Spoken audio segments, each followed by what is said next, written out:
Today, we're talking about the disaster that was Readers Take Denver 2024, and how the Reading Festival became an absolute nightmare after poor planning, extreme disorganization, and no leadership whatsoever. It included massive lines, rude staff members, party trespassers, and so much more. But I pulled together all of the horror stories from both the authors and attendees. So by the end of this video, you can get caught up on everything that happened surrounding Readers Take Denver 2024. If it's your first time here, hi, I'm Austin. I make videos staying caught up with the latest internet drama and news. So if that sounds like your thing, feel free to stick around. We just passed 100,000 subs. Thank you all so much. I never expected us to make it this far, this quickly. And even if you haven't subscribed yet, thank you so much just for watching. Today's story was sent to me by my editor Connor, Guadiana, and Vanessa. If you come across a story you think I should cover, feel free to DM me on Instagram, Twitter, or TikTok. Now, let's get into it. Readers Take Denver is an event hosted by the author Lisa Renee Jones and her husband Diego Harrison. 1 year ago, in 2023, Readers Take Denver was solely an author signing event, held from March 30th to April 2nd at the Grand Hyatt Denver. The event drew in around 1,500 people. However, in 2024, Lisa Renee Jones had way bigger plans. On the website, she writes, "In 2024, we will be expanding into a well-rounded convention. Not simply a signing, but now including agent-editor appointments, a diverse workshop program, resources for aspiring and expanding careers, and so much more." This new and improved Readers Take Denver began in the evening on Thursday, April 18th, and ran all the way until Sunday morning on April 21st, including an extremely packed schedule with tons of panels, book signings, and parties. In comparison, the 1,500 people that attended last year's event was seemingly just a warm-up, with Readers Take Denver 2024 selling over 3,500 tickets. And these things were not cheap. $300 if bought before August 2023, and $375 if you bought it after. Also, the event was held at the Gaylord Rockies Hotel in Aurora, Colorado. And while you don't have to actually stay there to attend the convention, many people from out of town did. And that's not cheap either at $430 a night. But let's talk about some of the initial concerns people had over the planning of the event. Because many of the attendees from last year, who were looking forward to specifically the book signings, found it extremely confusing to figure out the system that Lisa had set up. Because after scrolling halfway down on their 2024 FAQ page, you might get lucky enough to find the section on the signing process, which says, "Our process is unique. The main signing authors are in 2 rooms. Half the readers start in one room, the other half in the other room. There's a third room of ticketed authors. When your ticket is called for the ticketed room, this will be your opportunity to see those authors. This alone is 25 to 40 authors. But you will be asked to move quickly so others can get in. This not only controls crowds, it allows authors to see many more readers. We use WhatsApp to announce numbers, and we update a landing page. We will do videos to show you the process about a month before the event. No crowds, no watching for a band to be called. You will get time to get to your new spot when you are ready." Teaching readers to use WhatsApp via videos sent through email sounds like a recipe for disaster. But don't worry, because a few rows down, Lisa says, "How do I get on WhatsApp? The process will be posted in March, as well as instruction videos. It's easy, we promise." Well, regardless, Lisa's system and convention pushed on until they were just 1 day away from seeing if everything would work out. So Readers Take Denver begins on April 18th. No real noise happened online during the event. But immediately afterwards, on April 21st, the conversation really took off, with Readers Take Denver becoming the #1 and 2 trending topics on Threads. And people online were already scrambling to pull together all the details. Now, before we talk about everything that went down at the convention, I need to take a quick second to thank today's sponsor. For better or worse, the smell of something or someone is one of the strongest memories we have. And a good or bad scent will stay in your mind for years to come. However, due to high costs and lack of time, finding the cologne or perfume that works best for you is next to impossible. Well, fortunately, I'll never have that issue again with Scentbird, because this month they sent me Padre by Malo, which has a leathery and fresh scent, Radio Bombay by DS Durga, which has a floral and clean scent, Parfums de Marly by Percival, which has a grapefruit and orange scent. And finally, my favorite of the group, #1 cologne from Dime. which has a very smooth and lemon scent. And by using Scentbird, you can try out these fragrances or choose from over 700 others. And they make it extremely easy to choose exactly what you receive every month, letting you avoid the commitment of a pricey, full-sized bottle that could cost over $300. Scentbird lets you choose from a wide range of popular and niche fragrances, delivering it in a 30-day supply with its own spray-proof case, ensuring that you can stay smelling good even when you're on the go. If you want to try out Scentbird for yourself, use my promo code AustinGreen to get 55% off your first month at Scentbird. It's just $8 to get started, available in the US and Canada. Thank you to Scentbird for supporting the channel. Now let's get back to the story. Discussion online started up with one author who didn't attend, trying to list out all the details being posted. The event had insanely long lines to get in, taking an hour or longer. There weren't enough lanyards for name tags. About half the attendees didn't receive the swag bags they were promised. They ran out. No bottled water provided to the authors. No trash cans. Authors were stashing trash in boxes beneath their tables.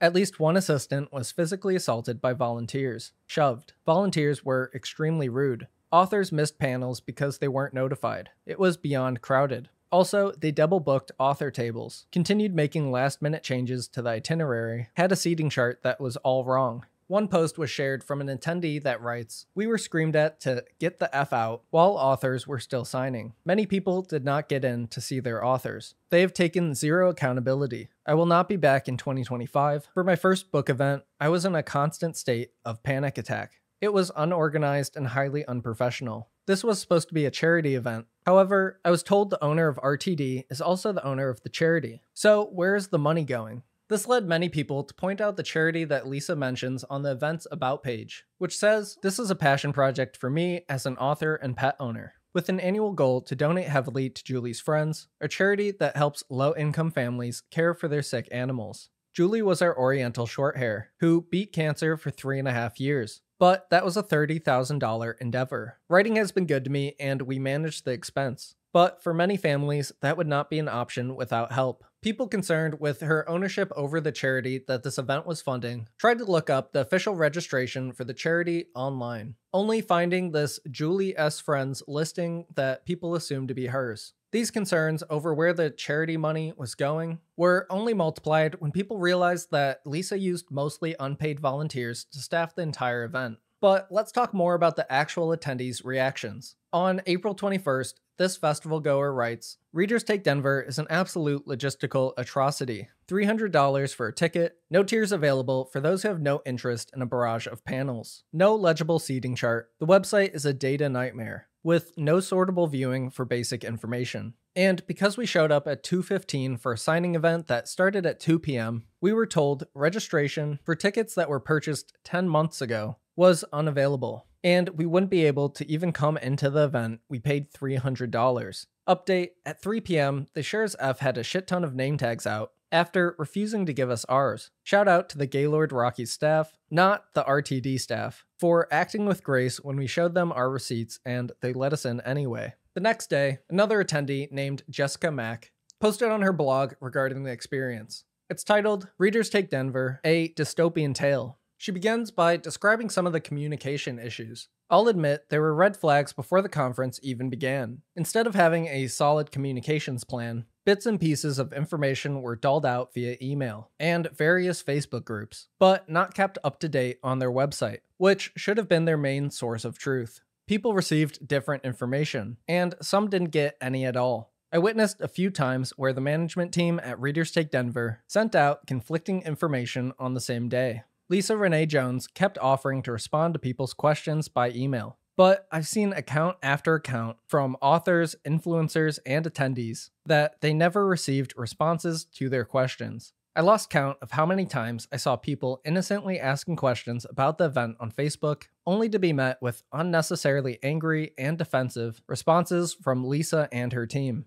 They also conducted multiple Facebook Lives as a way of disseminating event information. It quickly became apparent that they didn't communicate with their volunteers either. I witnessed several volunteers and loads of attendees rocking up to the wrong room for a panel because the room had been changed and no one had been notified. Not to mention the lack of information any of the volunteers had at the registration desk. No list of attendees or influencers, no idea who was supposed to get what. It was an absolute mess. After this, she briefly mentions the lack of accessibility. Then she brings up this post from Lisa Renee Jones in October of 2023. Signing process. We do not do lines. We do not do wristbands. You go to one of the 2 rooms to start your day. That will be assigned. The app will tell you when you're allowed to switch. You get a number from the ticketed room of all authors that are ticketed, and you enter when the app calls you. You get to see all ticketed authors when you enter. If a ticketed author line gets too long once you enter that room, we will give you a number and call you again on the app. You never stand in lines. Jessica goes on to explain, Lisa made so many posts leading up to Readers Take Denver, claiming that they don't do lines. And yet, all I did was wait in lines. The registration line on the first day was hours long, and there weren't any volunteers going up and down the line, making sure people were even in the right place. Pure chaos. It took so long that many people missed the first night meet and greet, despite getting there hours ahead of time. After this, she explained what happened with Lisa's signing process. They devised a complex numbering system to let people into the signing rooms. I'm not an idiot, and neither are the other attendees, but it was extremely difficult to work out where we were meant to be and when. It didn't help that they let the wrong people into the wrong rooms on Saturday, and never even called some people's numbers at all, leading to whole groups of people missing out on seeing the authors they were there to see. That also meant that some people couldn't pick up the pre-orders they had already paid for. At one point, I saw a message from the Readers Take Denver team saying that uncollected pre-orders would be sold. Excuse me, the orders that had already been paid for would be sold to someone else? They even started giving out numbers to people on the waitlist for the Rebecca Yara's signing, only to never call those people's numbers. So much heartbreak. Rebecca was nice enough to reach out to those she could find and meet up with them privately to say hello and sign their books. She also includes this photo of one of the massive lines. Then she brings up this post from Readers Take Denver, which strongly recommends that attendees stay hydrated. Jessica writes that they promised water bottle filling stations, but she only saw one mostly empty the whole time she was there, saying that this led to a ton of people being dehydrated and suffering altitude sickness. On top of this, water from the on-site store was priced at $6 a bottle. Then, the next section briefly mentions how Lisa misused people's personal information. Not only did they add authors, attendees, and influencers to WhatsApp groups so that everyone in the group instantly had access to your full name and phone number,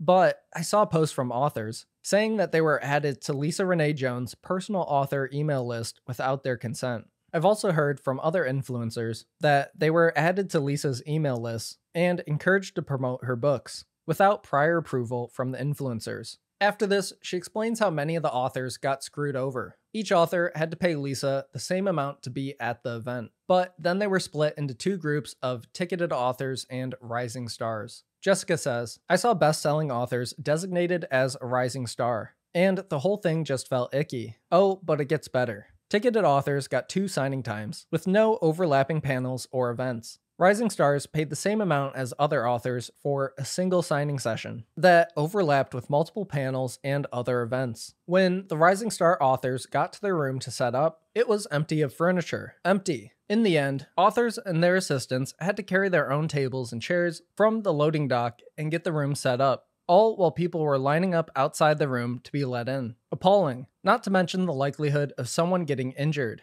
We haven't even gotten into the authors' reactions yet, and I'm already convinced that Lisa and her husband Diego put absolutely no effort into planning this thing. Jessica also shares her experience as one of the VIP influencers. I was invited to Readers Take Denver as a VIP influencer, provided I still bought a full cost ticket. Although I was told by another VIP that they had their ticket paid for. As an influencer, I was promised early entry into rooms, special swag, and the opportunity to connect with authors for interviews, etc. I did get into signing rooms a few minutes early on Friday, but they had forgotten to tell all of the authors we were coming, so a lot of them weren't even there yet. As for special swag or anything else that was mentioned, I certainly didn't get any of it. and neither did the other influencers I spoke to. Following this, the list of terrible things done by the organizers and staff of this event only grows. One poor volunteer kept being called their dead name by the event organizers. I saw people get yelled at on several occasions and witnessed an altercation between a volunteer and author's assistant. There was a consistent air of disrespect, and Lisa met concerns and complaints with hostility at every turn. This video is also mentioned, where volunteers are seen unloading and sorting thousands of boxes for hours leading up to the event. Yeah, so we showed up and we're double checking on all of our swag items that they made it to the swag bags. And as you can see behind me, there is a giant sorting operation underway to get everything sorted for tomorrow. So everybody's in here working like crazy, and we're trying to help them out a little bit. Jessica wraps up by mentioning a few other things she overheard, like how some paid events had food provided, but many people said by the time they got to the front of the line, all the food was gone. There was also a situation where an author paid a lot of money to include book promo QR code cookies in attendee gift bags. However, the cookies never made it to the bags, and instead were handed out to other authors to snack on, with some other authors saying that they also provided books and swag for attendee gift bags that never made it in. Another one of the featured influencers for the event, named Listen with Brit, shared a 9.5-minute video on TikTok explaining her experience. So about a year ago, I was asked to be an influencer. They asked me if I wanted to be on a panel. I said absolutely. So it's going to be a narrator panel. So they asked me what narrators I wanted to interview. And so I gave them my thing. Later in January, when I see the schedule, I'm not even on it. Apparently they had canceled it. So they moved me on to the narrator improv panel. Okay, I'm here with the improv panel. It's going to be amazing. Leading up to the event, we didn't have a lot of communication that was beneficial, or just like we were like winging it basically. I got minimal information. So when I get there, I find the person who's in charge of influencers. Keep in mind, there are 100 influencers invited, and there's a tier system, okay? Which is icky. That shouldn't have happened. However, I'm like the top, okay? So I get there, I see the girl in charge of influencers whom we've already had some, scuffs with over email. And clearly she is overwhelmed, but she goes on to tell me that she has no idea what an influencer even does or what it is. She's never been on this, and I quote, talk thing. And so I explain what we do. I explain why they hired me, even though they hired me a year ago. I said, oh yeah, like we review, which could go bad and it could go good. It is very clear that this girl in charge of influencers should not have been in charge of us. I asked her questions about, oh, can I do this? Can I do this? Can I film here? When is this thing? She had, I kid you not, 0 answers for me. She had no idea. So we are basically winging it, which seems to be the theme of the whole weekend. You'd almost think this is their first event ever. After this, she talks about an extremely confusing situation that happened surrounding her narrator panel. Moving on to the narrator panel, the improv narrator panel, which was one of the best experiences of my entire life. We had Kit, Lessa, Jill, Henry, Gary, and Shane. The room was packed. Everyone was laughing. The narrators were giving it their all. I'm the moderator, so I'm passing the microphone and I'm making sure everything's going well. And as the content creator, I am filming. I'm getting good clips. I am getting everyone laughing. I am getting the accents. I'm getting the performances, and they are giving it their all. And so I put it onto my Instagram stories, and I tag Readers Take Denver. I tag the narrators. I'm just like, look how amazing this is. Immediately, I get a message from them saying, you are not allowed to film here. Apparently, that was in the fine print when you bought a ticket, no filming panels, even though every single person had their phone up. But the content creator who you hired to create content is not allowed to film. One of the better parts of your entire weekend. You don't want that positivity. You don't want that. And so in my head, when they did it, I was like, oh my gosh, maybe the narrators don't want me to film them. Like, what if this was like something they don't want? And so like at the time, like I took all my videos down. I was like, oh, I have done something wrong. But afterwards I went up to Kit Swan, who was my moderator partner. She's fantastic. And she was like, absolutely not. Those are amazing. I cannot believe that. You give me those, like I saved all the videos. So I gave all my videos to her and to Lessa Lamb. I even had separate clips ready to go for TikTok. Like I was doing my job. I was so excited about it. But like, I was like, oh. Anyways, that was just confusing. I didn't understand. I still don't understand. Then she explains how all of her friends had big VIP badges on that showed they were invited influencers. When she went to the event organizers for her badge, this happened. The person who invited me here, the person who invited me, looks me up and down and she's like, are you an influencer or something? Like, and I'm not trying to be vain or anything. I don't expect you to recognize me. I don't expect you to know who I am. But I'm just like, yeah, you invited me here. You gave me, room and board and a ticket, and you asked me to, work the event. And this is what they gave me instead. Okay, so this is everybody's normal thing. And then instead of the fancy VIP badges that everybody else got, she's like, here you go. Here's your VIP badge. She goes on to talk about how this VIP status didn't really get them anything. They were allowed into book signings early, but since the authors didn't know about them, hardly any authors showed up early enough for it. She also says there were no signs with directions anywhere, so everyone was just asking each other where things were at. Then Britt discovers this. Fast forward, okay, Monday night, I'm looking at the so everyone gets like a magazine booklet, and I'm just like scanning for like, the next day, and I see my name. I see my name next to JT Geisinger and Troy Duran to moderate a 2-hour cocktail party. Now, months ago, they asked, hey, what kind of panels would you be interested in? And I gave them a full list. I was like, and that was one of them. However, they did not tell me. They did not tell me I was a moderator for that event. And so 24 hours before the cocktail party, which went amazing. It did. Everyone was so kind. We just did a Q&A. I handled the microphone. I handled the crowd. It was fine. Love JT, love Troy. It went fine. However, I went to the room that was in the pamphlet and no one was there. And so I'm like, oh my gosh. And so I'm like running around, and they're just like, and someone randomly was like, hey, are you looking for the JT event? I was like, yes, I am. They're like, oh, it's all the way down across the whole hotel. I am booking it like Forrest Gump. And I get there, I'm like, hi. It was fine, but it would have been nice. It would have been nice to know that I was moderating a 2-hour cocktail party. Again, the lack of communication that was here was embarrassing at best. After this, she shows a screenshot from another attendee's Instagram story, which includes a photo of the lines people had to wait in for over 3 hours just to get to the room where the authors were. Then she shares something that was overheard from the volunteers. And this is what I'm told from the volunteer section. Leading up, you were told that you were supposed to give 6 hours in order to get the perks, right? Your 6 hours of volunteer work, and then you get perks of being in early access. However, a few days before the event, the number changed to 15. You must give 15 hours. So half the volunteers dropped out. Rightfully so. I've seen narrators in tears. I've seen authors in tears. I've seen attendees in tears. That is not okay. Authors lost their boxes. People didn't get their pre-orders. Rooms were switched without anybody knowing. Random people snuck into the ball and started dancing with some girls and doing inappropriate things. That was Britt's video sharing her experience as a featured influencer.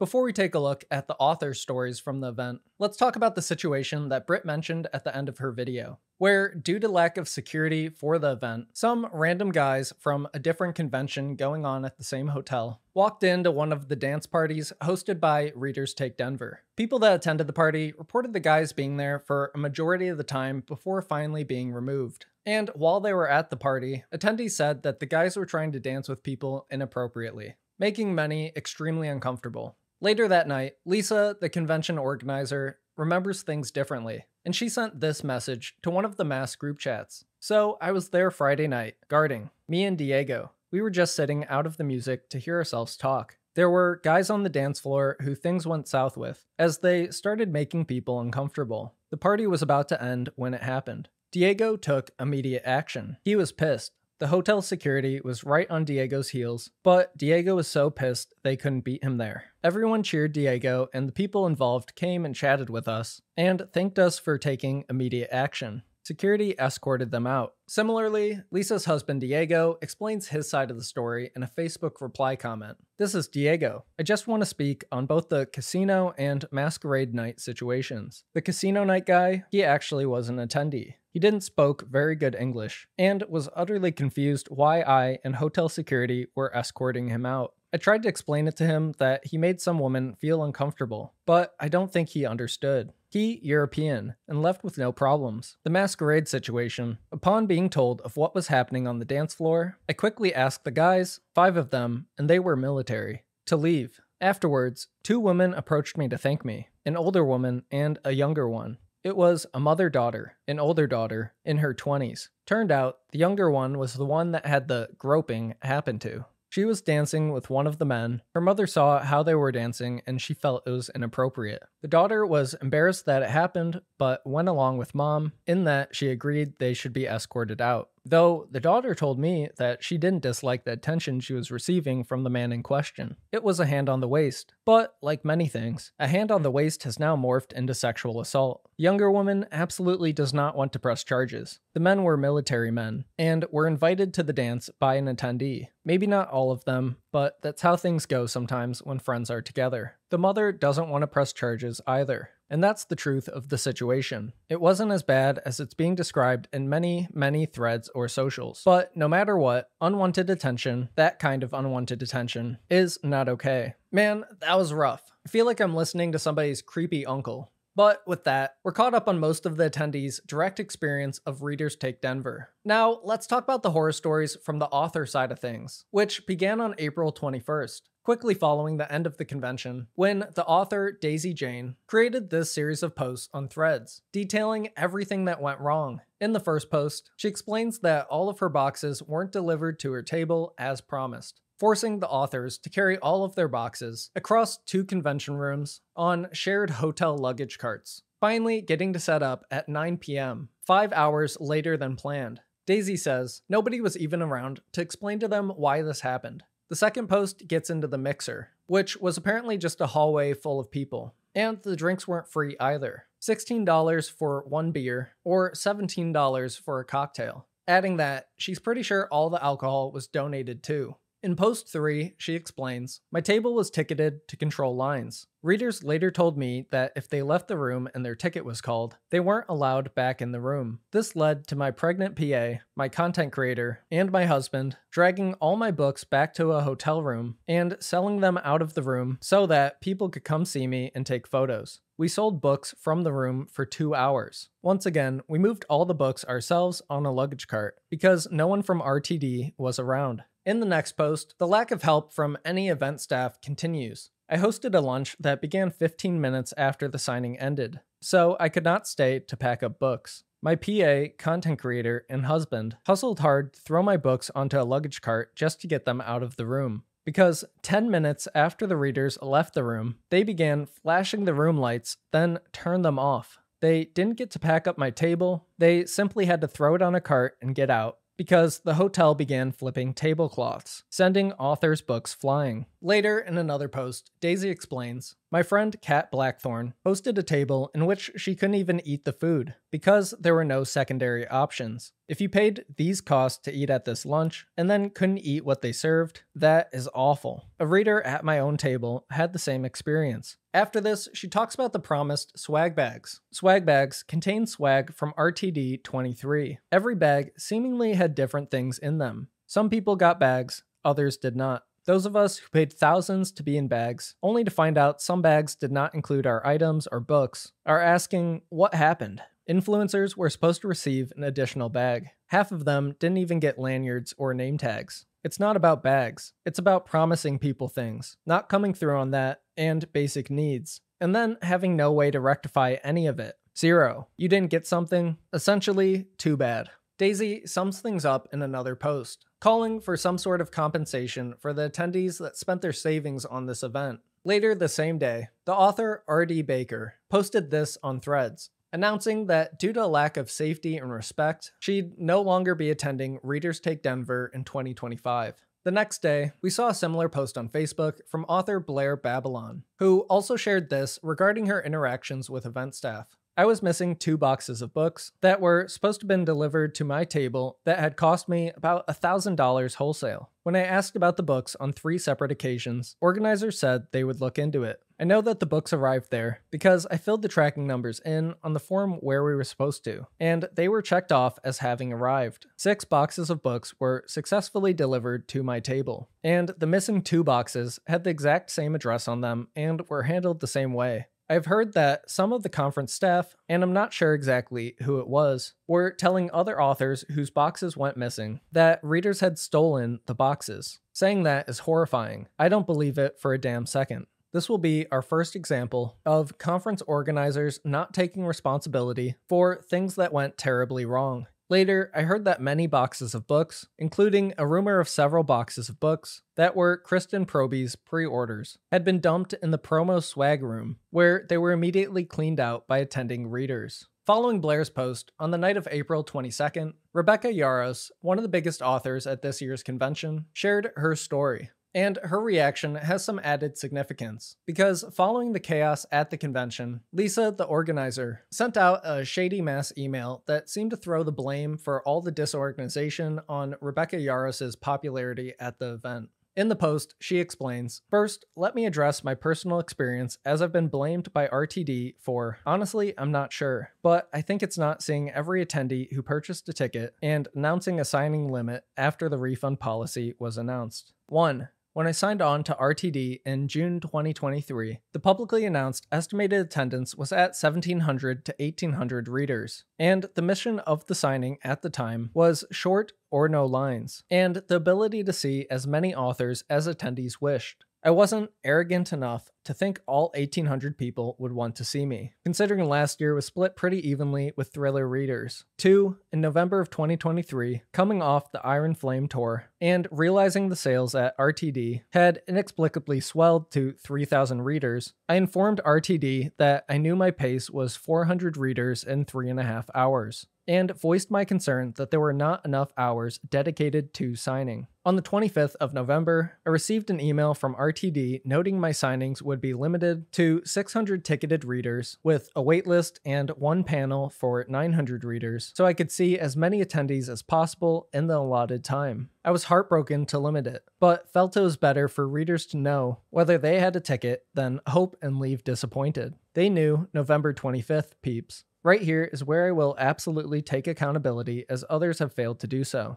The RTD staff knew at this point I could not see every reader and had the basic details of how the signings would proceed, just not the nuanced details of how to ticket. Between the cogs of my writing deadlines, travel schedule, booksellers, and holidays, we could not find a time to meet in the middle of January to finalize the details on ticketing/announcement. Please know that I had no idea that RTD had a no refund policy, or a deadline approaching, or I would have juggled everything to make that announcement happen sooner. I was shocked, and I'm truly sorry to every reader who purchased a ticket to RTD with seeing me in mind and were denied access. You have my most sincere apology. I'm disappointed that RTD didn't make it known to me so we could give readers ample time to make informed choices, and I will never sign onto any event without knowing such details in the future. Later adding that she asked for extra time for signings on Friday and was given an extra hour, only for the entire signing to be shut down amid the yelling and flickering lights situation, which kept at least 100 more readers from meeting Rebecca. She goes on to explain that, under RTD's instruction, the bookseller ran a pre-order in our name.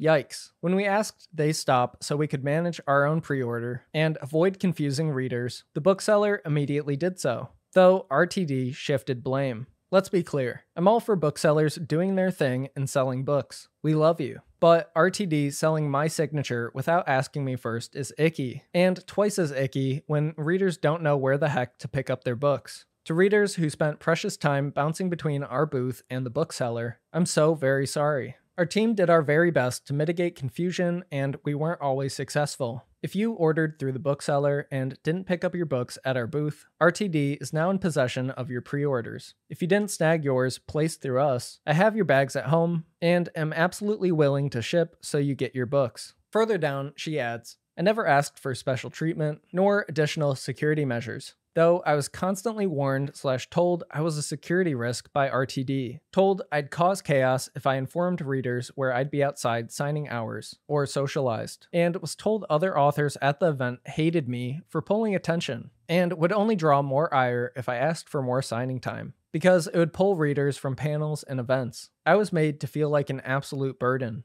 a pariah, and yet somehow simultaneously a diva, which was a truly novel experience. I only say this because if this is how I was treated given the size of my platform, then just yikes. No one should be made to feel this way, then be gaslit by being told they've bent over backwards for you. Rebecca wraps up the post by mentioning a few other issues that happened. This includes a situation where event staff were dragging her friends and 40 readers into the hallway after a book signing. Also mentioning, the only way this signing could have gotten whiter is if it snowed. Oh wait, but seriously, only 0.01606% of the authors were BIPOC. And don't get me started on we invited but they didn't come. If more BIPOC authors didn't come, perhaps we should sit back and ask ourselves why. Then ending things with, I absolutely will not be attending RTD in the future, under its current leadership, but I wish nothing but the best for the event and those who attend it. Shortly after Rebecca's post, another author, Lillian Harris, shares a similar stance, but also says, I had a friend who was told to bring her own boxes from the warehouse in the hotel to her table. That is insane, considering we paid $100 to have our books stored there and delivered to our table. Signing went on and no one ever came up to us to ask if we need any water, if they could help us in any way. They promised us water stations, which didn't exist, or if they did, they weren't around when we were there. The signing time was way too short. One day for 3 hours, and one day for 2 hours and 45 minutes, for that many people, and too many authors. Can you smell the disaster from a mile away? I barely sold anything on day 2. They weren't even letting the readers in at 9 as promised. An influencer told me they were holding people at the door, and that's why the room was empty. Instead of giving both authors and readers more signing time, they piled on panels and events, making that the focus and not the reader and author interaction.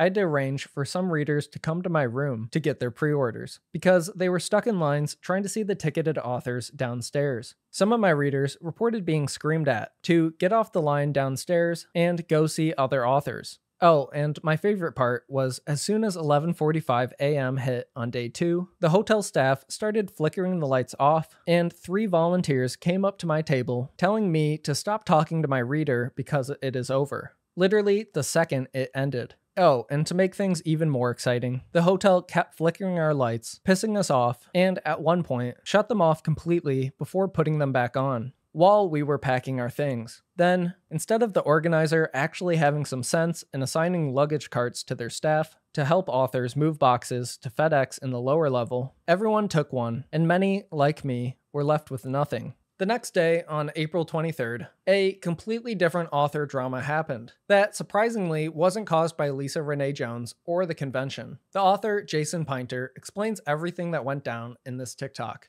So I need to address something that happened at Readers Take Denver that has been pretty emotionally difficult for me. And this happened on one of my panels and was specific to me and had nothing to do with the organizers or the conference at large. On my panel, we were asked if we'd written any books outside of our normal genres and if we could talk about those. I mentioned my forthcoming novel, The Reaper's Son, which I've talked about a few times on here, how I'd written it a few years ago, how it had been on submission, and how it was different for me, and that I loved it and I was going to be publishing it later this summer. While I was talking about this book, another panelist interrupted me to publicly accuse me of stealing her idea. She had published a book called Son of the Reaper in 2022, and without any other evidence or proof whatsoever, she essentially accused me numerous times of stealing her idea. I want to be abundantly clear that number 1, she has never read a word of this book. Number 2, I have never read one of her books. Number 3, I'd never even heard of this book until she mentioned it at our panel. Now, ordinarily, I would have let this go. This is a miscommunication. I know it's not true, but this author went and posted all across her social media platforms accusing me of stealing her idea. So I went back and found all sorts of proof that I started writing this book in April of 2020, which is almost 2 years before her book even came out. The manuscript for this book was done in September of 2020, a full year and a half before her book came out. I have all the proof and receipts in the world, from emails to timestamp manuscripts to everything, many people who read this book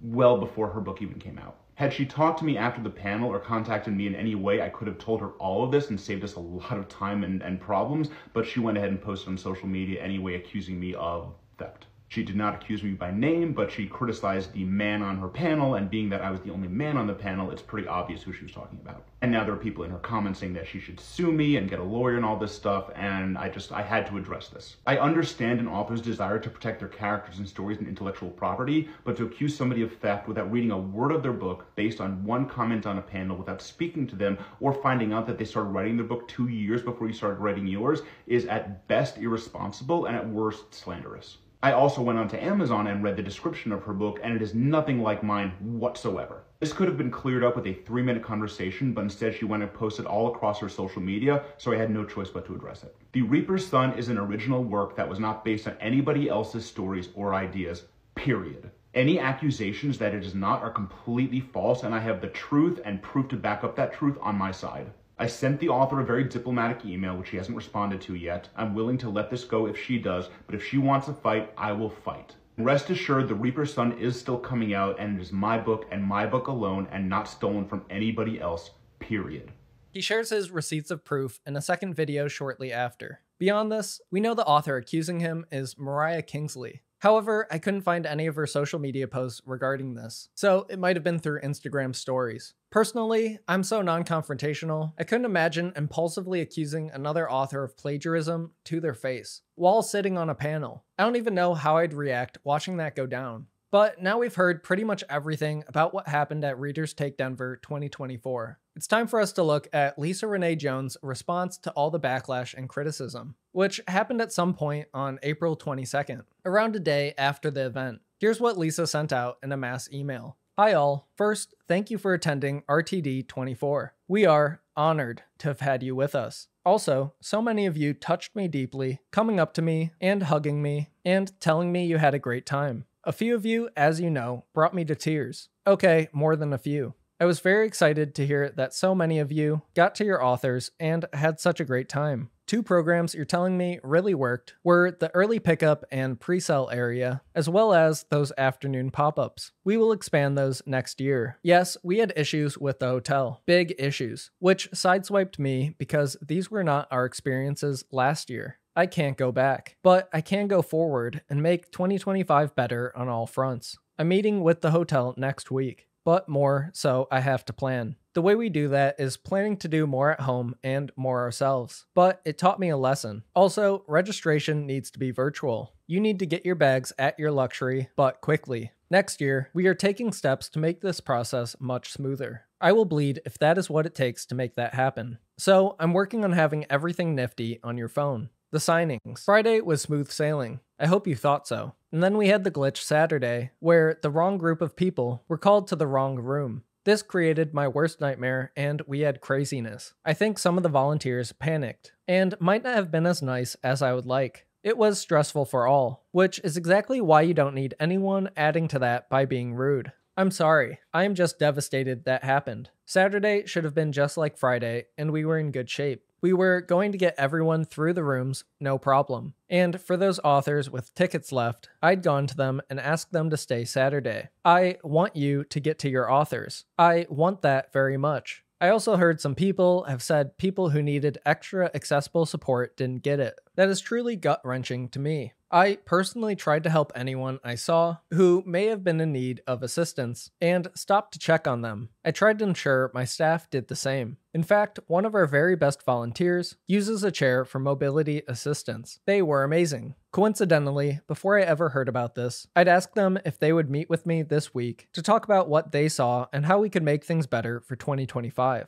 I have a call with them next week, so I can 100% promise you that we are going to do anything and everything to ensure everyone has access and is happy and safe. Also, if this happened to you, can you please email me personally? I would love to chat and talk about this year and next. If you missed any signatures, I'm happy to see if I can try to get them too. Finally, I saw the post that there was an incident at the hotel. The only thing I've been made aware of was a situation, and I was there for, as was Diego. We handled it instantly. Friday night, Diego and I were standing guard, actually sitting right outside the room so we could hear ourselves talk. As was a security guard. The doors were open. 3 guys were on the dance floor. Apparently one had a mutual connection, but then when one decided they didn't want that connection after all, it turned south. This was when the party was all but over. Not many people were left, maybe 50 when there had been 1,500. Diego, me, and security immediately went into action. Diego swiftly took action to remove them, and everyone was happy he did as such. We had people involved come after and thank us for immediate action. We are going to make sure someone checks badges to get into those evening events every second, until the very end next year. Even if they know an attendee, they must have a badge. Then, on Saturday night, an attendee was giving people looks, and we were standing right there, and we escorted him out. Security was there as well. It was over fast. We were there, as was security, because that many people and alcohol can always be tricky. But I want to assure you, me and Diego were personally there. We were ready to handle things, and we are learning from this to have even stronger policies next year. I also told the hotel about this post that was made, where someone made a generic statement about an incident, and they have no knowledge of anything further. We did try to contact that person. I know of nothing else. If there is something else, please